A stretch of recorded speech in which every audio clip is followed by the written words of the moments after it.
அது ஒரு அழகான கிராமம். அங்கே முத்து மற்றும் அவரது மனைவி செல்வி இருவரும் வசித்து வந்தனர். அவர்களுக்கு கல்யாணமாகி சில மாதங்கள் தான் ஆகிறது. ஒரு நாள் இருவரும் வீட்டில் உட்கார்ந்து பேசிட்டு இருந்தனர். என்னங்க, இப்படியே இருந்தா என்னதான் உத்தேசம்? கல்யாணமாகி 6 மாசமாகுது. இன்னமும் ஒரு வேலை வெட்டிக்கு நீங்க போய் நான் பார்த்ததே கிடையாது. இந்த 6 மாதத்துல இருந்த மல்லிகை பொருள் எல்லாம் தீந்து போச்சு. இனிமே வேலைக்கு போய் நீங்க காசு எடுத்துட்டு வந்தா மட்டும்தான் சாப்பிட முடியும். என்ன புரியுதா நான் சொல்றது? என்னது இப்படியே உட்கார்ந்திருக்கீங்க? போய் ஏதாவது வேலை இருக்கான்னு பாருங்க. இல்ல பட்டினியா இருக்க வேண்டியதுதான். அப்படி செல்வி சொன்னதும் முத்து கொஞ்ச நேரம் யோசித்துவிட்டு, இப்ப நான் என்னத்த சொல்லி இவள சமாளிக்கிறது? அது வேலையெல்லாம் இல்லாம ஒண்ணும் இல்ல செல்வி. சரி, விடு. நான் போய் பக்கத்து ஊர்ல என்னோட நண்பர் ஒருவன் இருக்கான். அவனை பார்த்து விட்டு வருகிறேன். அவன்கிட்ட ஏதாவது வேலை கண்டிப்பா இருக்கும். அத கேட்டுக்கிட்டு நாளையிலிருந்து வேலைக்கு போற செல்வி, நீ கவலைப்படாத. மறுநாள் காலையிலேயே முத்து தன்னோட நண்பன் பாரிய பார்க்க அவன் ஊருக்கு கிளம்பி போறான். அங்க போனதும் தன்னோட நண்பன் பாரிய பார்த்தது சந்தோஷமா பேச ஆரம்பிச்சுட்டான் முத்து. பாரிக்கும் சந்தோஷமா இருந்துச்சு. நீண்ட நாள் கழித்து முத்துவ பார்த்ததுல. டே பாரி, எப்படிடா இருக்க? உன்னை பார்த்ததுல ரொம்ப சந்தோஷமா இருக்கு. நீ ஏன்டா என்னோட கல்யாணத்துக்கு வரல? உன்னை நான் எதிர்பார்த்தேன்டா, ஆனா நீ வரல. ஐயோ, என்னை மன்னிச்சிடு முத்து. நானும் கல்யாணத்துக்கு வரணும்னு தான் ஆசைப்பட்டேன். ஆனா அன்னைக்குன்னு பார்த்து என்னோட மகனுக்கு உடம்பு சரியில்லாம போயிடுச்சு. அதனால தாண்டா உன் கல்யாணத்துக்கு என்னால வர முடியல. சரி, அதை விட முத்து, தங்கச்சி செல்வி எப்படி இருக்கா? நீ என்ன பண்ற? வேலைக்கு ஏதாவது போறியா இல்லையா? சரி, என்ன முத்து அதிசயமா என்ன தேடிக்கொண்டு கிராமத்துக்கு வந்திருக்க? ஏதோ நல்ல செய்தியா இருக்கா முத்து? அப்படிலாம் எந்த செய்தியும் இல்லடா. என்னத்த சொல்ல? வேலையும் இல்ல, வீட்டுல சாப்பாட்டுக்கு ஒன்னும் இல்லடா பாரி.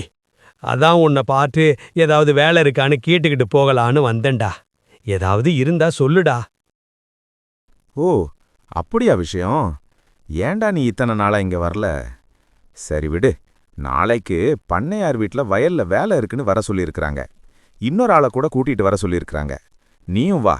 நாளைக்கு நம்ம 2 பேரும் அங்க வேலை செய்யலாம். வேலையும் ஈஸியா தான் இருக்கும். மறக்காம வந்துரு. ரொம்பவும் நன்றிடா பாரி. இந்த உதவியை நீ செய்வேன்னு நான் நினைச்சு கூட பார்க்கலடா. உன்னால தாண்டா நாளைக்கு என் குடும்பம் நல்லா இருக்கும்போது. இல்லனா என் குடும்பம் ரொம்ப கஷ்டப்பட்டிருக்கும். அதுவும் நான் உன் தங்கச்சிக்கிட்ட என்ன சொல்லியிருப்பேன்னு எனக்கு தெரியாது. உன்னால நான் தப்பிச்சேன்.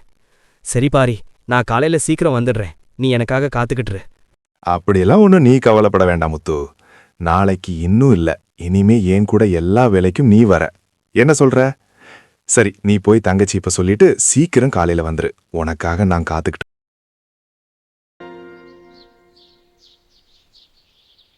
மறுநாள் காலையிலேயே முத்து செல்வி கிட்ட, சரி செல்வி, நான் பக்கத்து கிராமத்துக்கு வேலைக்கு போயிட்டு வரேன். நீ பத்திரமா இரு.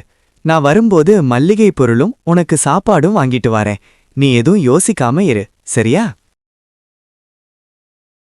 சரிங்க, நீங்க போயிட்டு பத்திரமா வாங்க. நான் உங்களுக்காக காத்துக்கிட்டு இருப்பேன். வரும்போது அப்படியே காய்கறியும் வாங்கிட்டு வாங்க, மறக்காம. சரியா? சரி, போயிட்டு வாங்க. செல்வி அப்படி சொன்னதும் அங்கே இருந்து முத்து கிளம்பினான். அப்போ செல்வி இப்படி நினைத்தாள், அப்பாடி, இனிமே எந்த கஷ்டமும் இல்ல. இனிமே எல்லாம் நல்லதாவே நடக்கும். அப்படி முத்துவும் பாரியும் வயலுக்கு வேலைக்கு சென்றனர். இருவரும் பழைய நினைவெல்லாம் பேசிக்கொண்டு வேலை செய்தனர். திடீர்னு ஒரு பெட்டி கிடைத்தது. அதை பார்த்ததும் இருவரும், டேய் முத்து, இத பாருடா. இது என்ன பெட்டிடா? வெறும் தங்கமும் வைரக்கற்களுமாக இருக்கு. இது எப்படிடா இங்க? எனக்கு ஏதோ பயமா இருக்குடா. இருவரும் ஒருவித குழப்பத்துடன் அந்த பெட்டியை பார்த்தனர். டேய் பாரி, இது சாதாரண பெட்டி இல்லடா. இது ஒரு புதையல் பெட்டிடா. இது கிடைக்க நம்ம கொடுத்து வச்சிருக்கணும். இனிமேல் நமக்கு எந்த கஷ்டமும் இல்லடா பாரி. இருவரும் அழுக்கு ஒரு பங்கு எடுத்துக்கிட்டு வீட்டுக்கு போனார். இப்போ பாரி கிட்ட முத்து ஒரு ஐடியா சொல்லுறார். டேய் பாரி, நம்ம 2 பேரும் சேர்ந்து ஒரு காஃபி ஷாப் வைக்கலாம்டா. நீ என்ன சொல்ற? சரிடா, எனக்கு ஓகே.